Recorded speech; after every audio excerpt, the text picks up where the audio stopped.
Well, let's go now to California for a look at the matchup from the perspective of the Golden State Warriors. For that, we have reached Daniel Hardee. He's a writer with SB Nation's Golden State of Mind, and he joins us now via Skype from Oakland, California. Thanks for joining us, Daniel.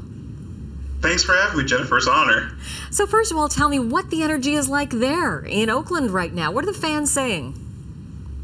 Well, I don't know if the folks in Toronto are aware of this, but this is our last time the Warriors will be in Oakland. They'll be going across the bridge next year to play henceforth. So for Oakland, this is a pretty important moment.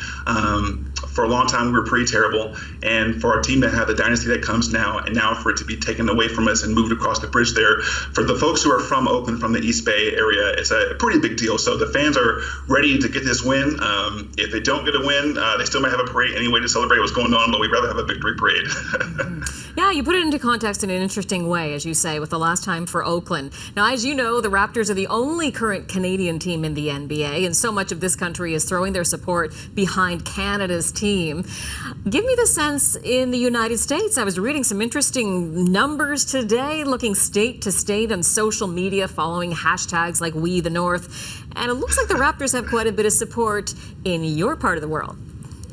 Yeah. I actually wrote an article about that today for Golden State of Mind, and I was kind of surprised. I mean, first of all, it is kind of a hashtag thing, and with the Game of Thrones fame there could be some hashtag We the North from there too. But at the same time, the Toronto Raptors are hot. They're a new story. And if you think about it, all the teams in the United States have probably gotten tired of the Warriors coming in and laying the smackdown on them. So they're probably looking for a new face to run the NBA. Well, the two teams we know have played each other during this regular season, with the Raptors winning both games, by the way. So how do you see this series playing out?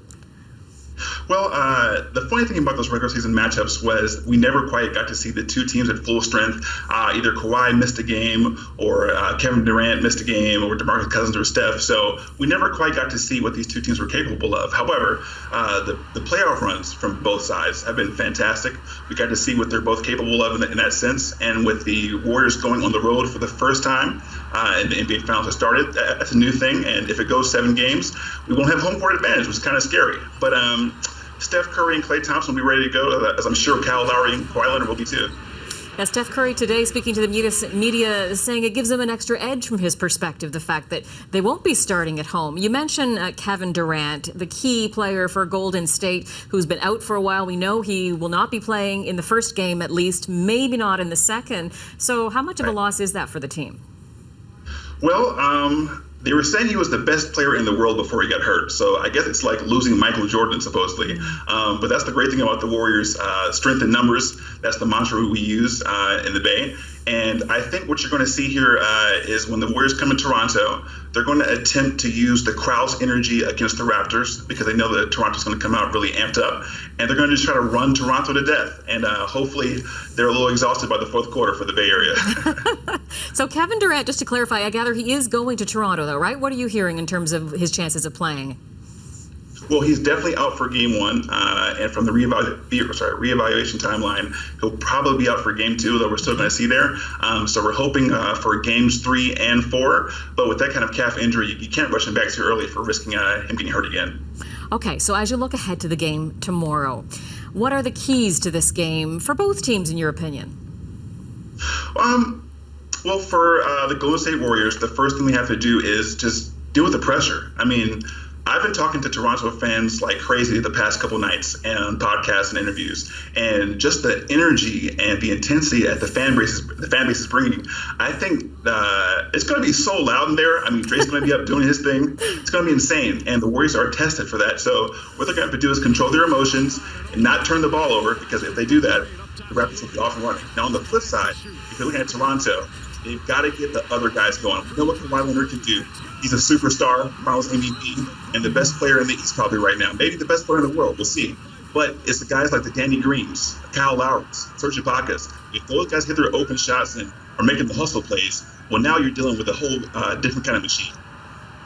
You mentioned Drake, so I want to ask you about that, because there's this other funny sidebar matchup that we're seeing off the court with Drake and Smash Mouth, the popular band from way back in the 90s. So tell us about that and what fans in Oakland think about what's going on there. I love how you got that little digging on Smash Mouth there, but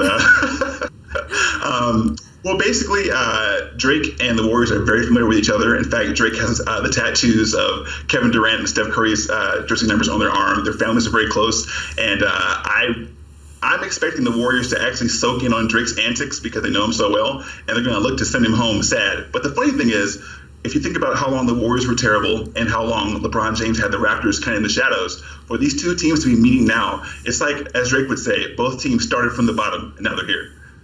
What do you make of, I mean, some people think it's funny, but a lot of people were seriously upset about the fact that Drake was out of his seat. He was massaging the head coach on his shoulders. And we're hearing today, in fact, Canadian press is reporting that they've spoken with the Toronto Raptors. The NBA spoke with the Raptors about Drake's on-court antics. What do you make of that, if the league is actually stepping in?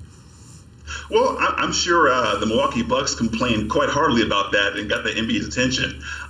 But I try to put myself in those kind of shoes if I can. If I was, a child of the city, became successful enough to where I could actually be an ambassador for the team, and the team actually goes to the finals, I'd be going berserk too. I'd be going crazy. I mean, I might not be massaging the coach's shoulder. It's a little different there, but I could definitely understand the excitement. And the Warriors have been through it all. They will love to see Drake running up and down, because if they win, that means Drake has to sit down.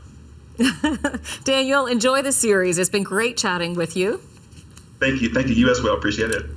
Daniel Hardee is a writer for SB Nation's Golden State of Mind, joining us from Oakland, California.